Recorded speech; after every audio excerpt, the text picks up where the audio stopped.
नमस्कार प्यारे बच्चों, आप सभी का जे सर एकेडमी के अंतर्गत हार्दिक स्वागत है। आज हम इस वीडियो के अंतर्गत जानेंगे कक्षा 8 हमारे अतीत भाग 3 का चैप्टर नंबर 6 उपनिवेशवाद और शहर, उस अध्याय के महत्वपूर्ण प्रश्नोत्तरी की आज हम यहाँ पर चर्चा करेंगे, जो आपको आने वाले एग्जाम में आपको बहुत ही उपयोगी साबित होगी। तो आइए शुरुआत करते हैं इस अध्याय की महत्वपूर्ण प्रश्नोत्तरी। प्रश्न पहला है, प्रश्न पहला, मछलीपट्टनम कौन सी शताब्दी में एक महत्वपूर्ण बंदरगाह के रूप में विकसित हुआ था? ऑप्शन ए 15वीं शताब्दी, ऑप्शन बी 16वीं शताब्दी, ऑप्शन सी 17वीं शताब्दी या ऑप्शन डी 18वीं शताब्दी। तो मछलीपट्टनम है जो कि 17वीं शताब्दी के अंतर्गत एक महत्वपूर्ण बंदरगाह के रूप में विकसित हुआ था। तो यहाँ पर option number C right answer है। आगे बढ़ते हैं प्रश्न नंबर 2 की तरफ। 18वीं सदी के आखिर में कलकत्ता, बम्बई और मद्रास का महत्व, यहाँ पर ब्लैंक्स दी गई है, शहर के रूप में तेजी से बढ़ रही थी। ऑप्शन है प्रेसिडेंसी, बी विकसित, सी स्थानीय या डी व्यापारी। तो कलकत्ता, बम्बई और मद्रास का महत्व था वो प्रेसिडेंसी शहर के रूप में तेजी से बढ़ रहा था। तो यहाँ पर ऑप्शन ए राइट आंसर है। नेक्स्ट प्रश्न नंबर 3, औपनिवेशिक भारत को कितने प्रेसिडेंसी शहरों में बांटा गया था? ऑप्शन है 4, 3, 2 या 1। सही उत्तर होगा औपनिवेशिक भारत को 3 प्रेसिडेंसी शहरों में बांटा गया था। तो यहाँ पर option number B 3 right answer है। नेक्स्ट प्रश्न नंबर 4, मछलीपट्टनम, सूरत और श्रीरंगपट्टनम जैसे शहरों का किस सदी में काफ़ी विशहरीकरण हुआ था? ऑप्शन ए 16वीं शताब्दी, ऑप्शन बी 17वीं शताब्दी, ऑप्शन सी 18वीं शताब्दी या ऑप्शन डी 19वीं शताब्दी। तो सही उत्तर होगा कि ऊपर तीन शहरों के अंदर विशहरीकरण है वो 19वीं शताब्दी के दौरान हुआ था। तो यहाँ पर option number D right answer है। प्रश्न नंबर 5, कौन सी ऐतिहासिक शाही शहर 19वीं सदी में एक धूल भरा छोटा सा कस्बा बनकर रह गया था? Option A Bombay, option B Calcutta, option C Delhi या ऑप्शन डी इनमें से कोई नहीं। सही उत्तर होगा वो शाही शहर था दिल्ली। ऑप्शन सी यहाँ पर सही आंसर होगा, जो कि बाद में उसको ब्रिटिश भारत की राजधानी के रूप में भी बनाया गया था। प्रश्न नंबर 6, ईस्ट इंडिया कंपनी पश्चिमी भारत के किस बंदरगाह का इस्तेमाल करती थी? Option A Bombay, option B Surat, option C Machilipatnam, option D Srirangapatnam. सही उत्तर होगा ईस्ट इंडिया जो कंपनी पश्चिमी भारत के अंतर्गत आया हुआ जो बम्बई बंदरगाह का इस्तेमाल करती थी। यहाँ पर ऑप्शन ए सही उत्तर होगा। प्रश्न नंबर 7, नीचे दिए गए कथनों पर विचार करें तथा सही उत्तर दें। पहला यहाँ पर प्रेसिडेंसी के बारे में दिया गया है कि शासन की सुविधा के लिहाज से औपनिवेशिक भारत के 3 प्रेसिडेंसी यानी बम्बई, मद्रास और कलकत्ता था। बिल्कुल सही है।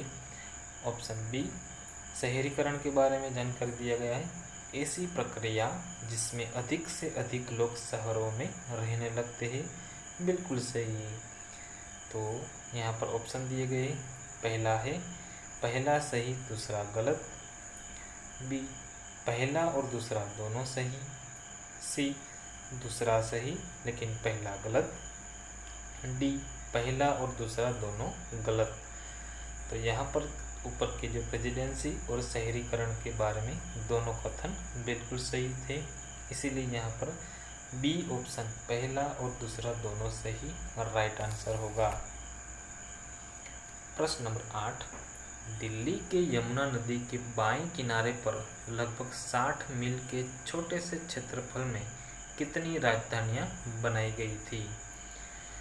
Option A 20, option B 15, option C 14 या ऑप्शन डी 19। तो सही आंसर होगा कि दिल्ली के यमुना नदी के बाएं किनारे पर एक छोटे से क्षेत्र यानी कि 60 मील के इलाके में करीब वहाँ पर 14 राजधानियाँ बनाई गई थी। जो भी अलग अलग समय पे जो राजा वहाँ पर बने, उन्होंने अपने इशारों पर एक नई राजधानी वहाँ पर बनाई गई थी। तो काफ़ी छोटे अंतराल में वहाँ पर अलग अलग राजधानियों का निर्माण हुआ था। तो ऑप्शन सी यहाँ पर राइट आंसर है। प्रश्न नंबर 9, कौन सा शहर 1000 साल से भी ज़्यादा समय तक राजधानी रह चुका है? Option A Delhi, option B Mumbai, option C Calcutta, option D Madras. सही उत्तर होगा ऑप्शन ए दिल्ली, कि जहाँ पर 1000 साल से भी ज़्यादा समय तक वो राजधानी रह चुका है। प्रश्न नंबर 10, 19वीं सदी के मध्य में जो जगह शाहजहानाबाद के नाम से जाना जाता था, वह आज किस नाम से जाना जाता है? Option A Daryaganj, option B Delhi gate, option C Chandni Chowk, option D Jama मस्जिद।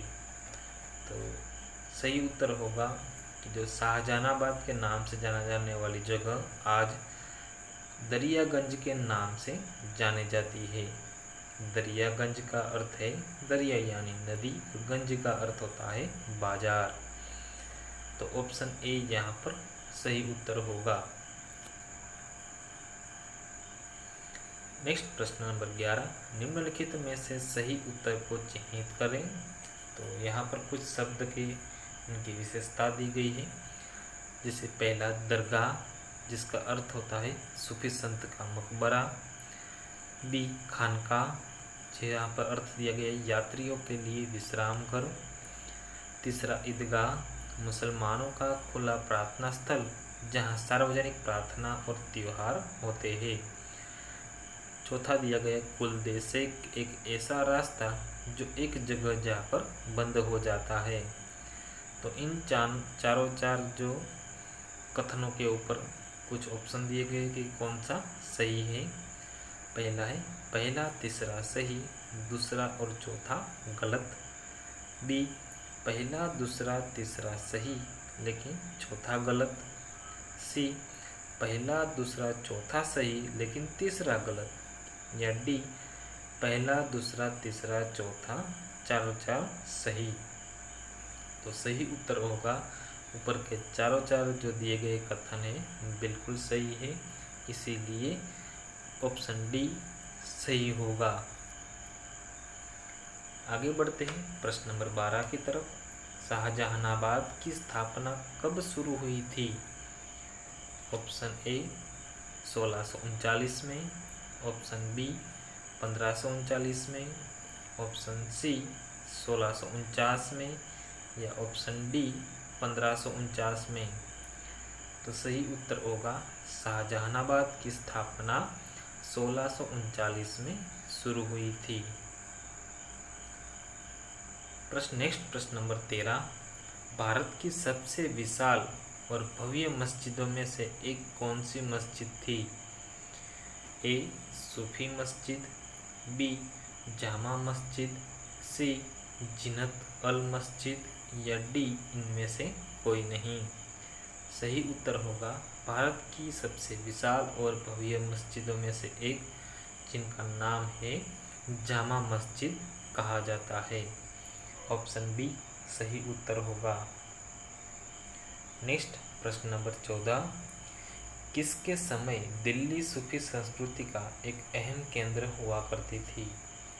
Option A Akbar, option B Babur, option C Shahjahan, option D Humayun.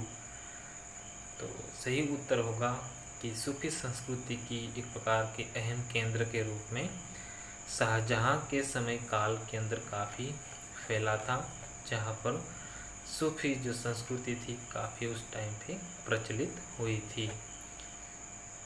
तो यहाँ पर ऑप्शन सी सही उत्तर होगा, शाहजहां।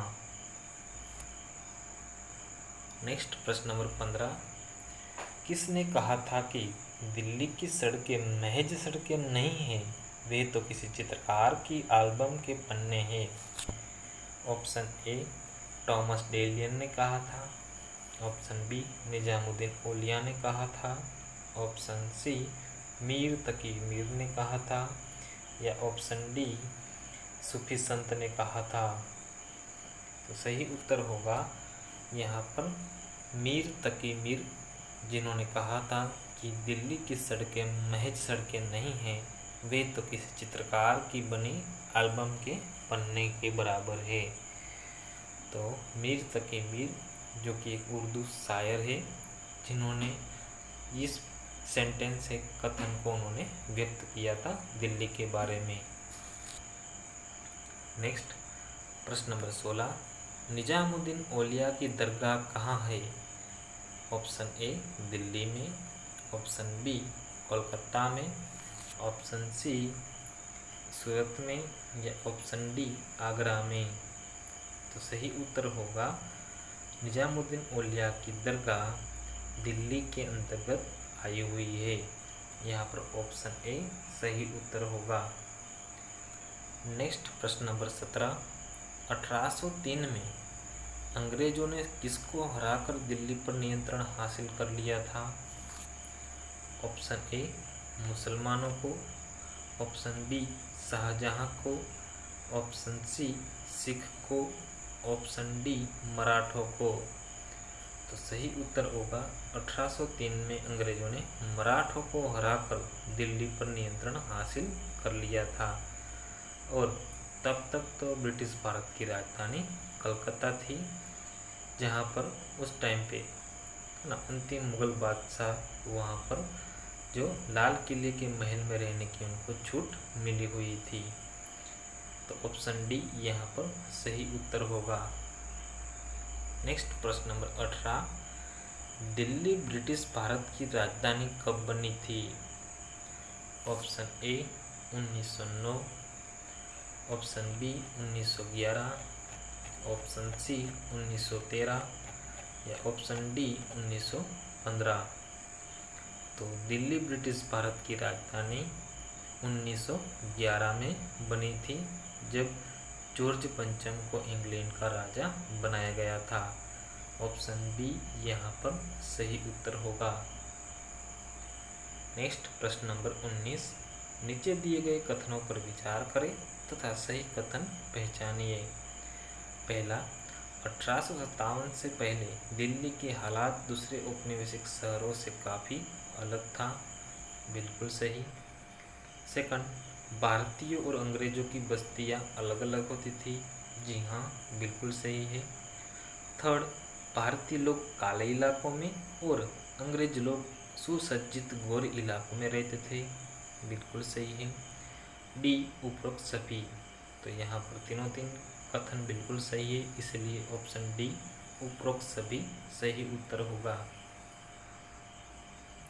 नेक्स्ट प्रश्न नंबर 20, दिल्ली कॉलेज की स्थापना कब हुई थी?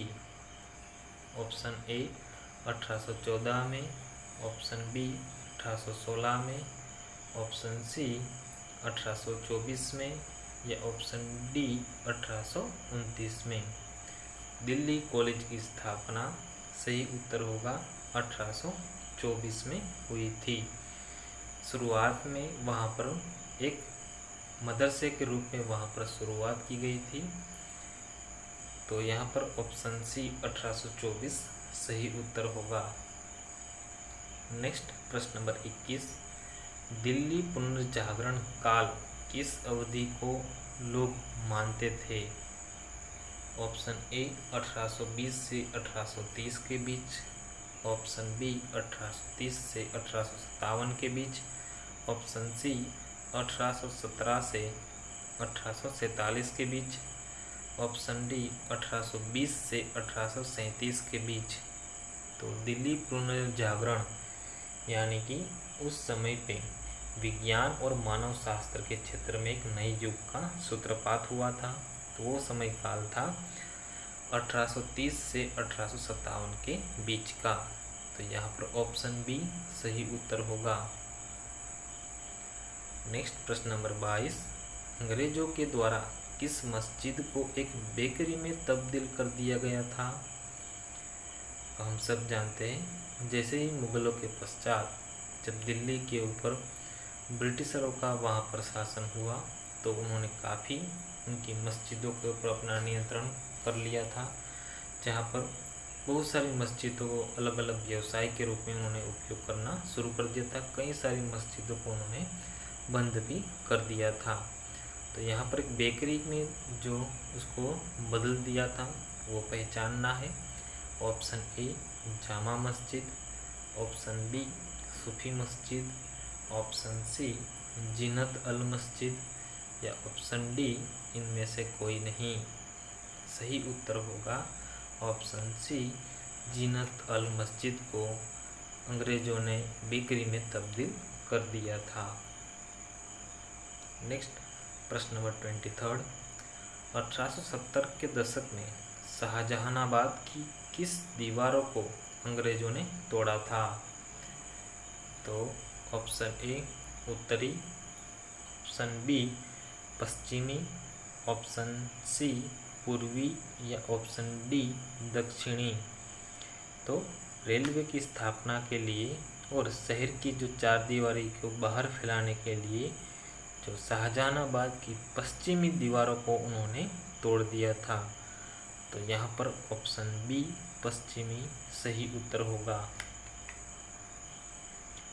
नेक्स्ट प्रश्न नंबर 24, 1877 में किसने रानी विक्टोरिया को भारत की मालिक घोषित करने के लिए एक दरबार का आयोजन किया गया था? ऑप्शन ए हेस्टिंग्स ने, ऑप्शन बी डेलहाउजी ने, ऑप्शन सी लॉर्ड माउंटबेटन ने या ऑप्शन डी वायसरॉय लिटन ने। तो दिल्ली को एक नई राजधानी घोषित करने के लिए जब है ना यहाँ पर उस टाइम पे भारत के अंदर 1877 में वायसरॉय लिटन ने क्या किया था, रानी विक्टोरिया को भारत की मालिका घोषित करने के लिए दरबार का आयोजन किया था। तो सही उत्तर होगा option D viceroy Lytton. Next प्रश्न नंबर 25, जॉर्ज पंचम का राज्य अभिषेक कब किया गया था? ऑप्शन ए 12 दिसंबर 1905 में, ऑप्शन बी 12 नवंबर 1907 में, ऑप्शन सी 12 दिसंबर 1911 में, ऑप्शन डी 12 नवंबर 1913 में। सही उत्तर होगा जॉर्ज पंचम को जो राज्याभिषेक वो किया गया था 12 दिसंबर 1911 में। ऑप्शन नंबर सी सही उत्तर होगा कि उस टाइम पे करीब 1 लाख से भी ज़्यादा भारतीय राजा महाराजा, अंग्रेज अफसर और सिपाही वहाँ पर जमा हुए थे। नेक्स्ट प्रश्न नंबर 26, नई दिल्ली और शाहजहानाबाद की रूपरेखा तैयार करने वाले 2 वास्तुकार, यहाँ पर ब्लैंक्स दी गई है, ब्लैंक्स और ब्लैंक्स थे। तो ऑप्शन ए एडवर्ड लटियंस और Herbert Baker, option B Irwin और हार्ली, ऑप्शन सी विलियम और इरविन या ऑप्शन डी इनमें से कोई नहीं। तो सही उत्तर होगा ऑप्शन ए एडवर्ड लटियंस और हर्बर्ट बेकर, जिन 2 वास्तुकारों को शाहजहानाबाद की रूपरेखा तैयार करने का काम सौंपा गया था। नेक्स्ट प्रश्न नंबर 27, आज़ादी के बाद दिल्ली की आबादी में कितनी बढ़ोतरी हुई थी? Option A 1 lakh, option B 3 lakh, option C 4 lakh या ऑप्शन डी 5 लाख। सही उत्तर होगा कि जैसे आज़ादी के पश्चात दिल्ली के अंदर जो आबादी काफ़ी बड़ी थी, तो बढ़ोतरी होकर वहाँ पर 5 लाख से भी ज़्यादा लोग वहाँ पर दिल्ली के अंदर पॉपुलेशन जनसंख्या बढ़ गई थी। ऑप्शन डी सही उत्तर होगा। नेक्स्ट प्रश्न नंबर 28, 17वीं और 18वीं शताब्दियों में मुगल ब्लैंक्स दी गई है भव्य हवेलियों में रहता था। तो कौन रहता था? शाही वर्ग, ऑप्शन बी कुलीन वर्ग, ऑप्शन सी शासन वर्ग या ऑप्शन डी अंग्रेज वर्ग। सही उत्तर होगा उस टाइम पे कुलीन वर्ग था मुगलों के अंदर, वो भव्य हवेलियों में रहता था। तो ऑप्शन बी सही उत्तर होगा यहाँ पर कुलीन वर्ग। कुलीन का जो अमीर लोग कहलाते थे उसे कुलीन वर्ग कहा जाता था। नेक्स्ट प्रश्न नंबर 29, दिल्ली सुधार ट्रस्ट का गठन कब किया गया था? तो काफ़ी दिल्ली के अंदर अलग अलग सुधार किए जा रहे थे, तो दिल्ली सुधार ट्रस्ट का गठन ऑप्शन है 1929 में, बी 1936 में, सी 1944 में या ऑप्शन डी 1951 में। सही उत्तर होगा ऑप्शन नंबर बी, दिल्ली सुधार ट्रस्ट का गठन 1936 में किया गया था। नेक्स्ट प्रश्न नंबर 30, यूनियन बिल्डिंग कहाँ स्थित है? ऑप्शन ए रूस में, ऑप्शन बी चीन में, ऑप्शन सी अमेरिका में या ऑप्शन डी दक्षिण अफ्रीका में। तो सही उत्तर होगा कि जो यूनियन बिल्डिंग जो कि एक दक्षिण अफ्रीका में स्थित है, जिसकी रूपरेखा देखकर जो हर्बर्ट बेकर ने काफ़ी उनकी रूपरेखा तैयार की थी, और दिल्ली के अंदर भी स्थित जो सचिवालय भवन है ना, जो एक तरह की पहाड़ी पर स्थित था, उनके आधार पर उनका निर्माण किया गया था। तो यहाँ पर ऑप्शन डी दक्षिण अफ्रीका में सही उत्तर होगा। तो यहाँ हमारे आज के अध्याय उपनिवेशवाद और शहर एक शाही राजधानी की कहानी पूर्ण होती है। ऐसे मज़ेदार जानकारी और हमारे शिक्षा से जुड़ी हुई आपके ज्ञान में बढ़ोतरी करने के लिए हमारे चैनल जे सर एकेडमी के अंतर्गत आपको जानकारी मिलती रहेगी। चैनल को लाइक, शेयर एवं सब्सक्राइब जरूर कीजिए। धन्यवाद।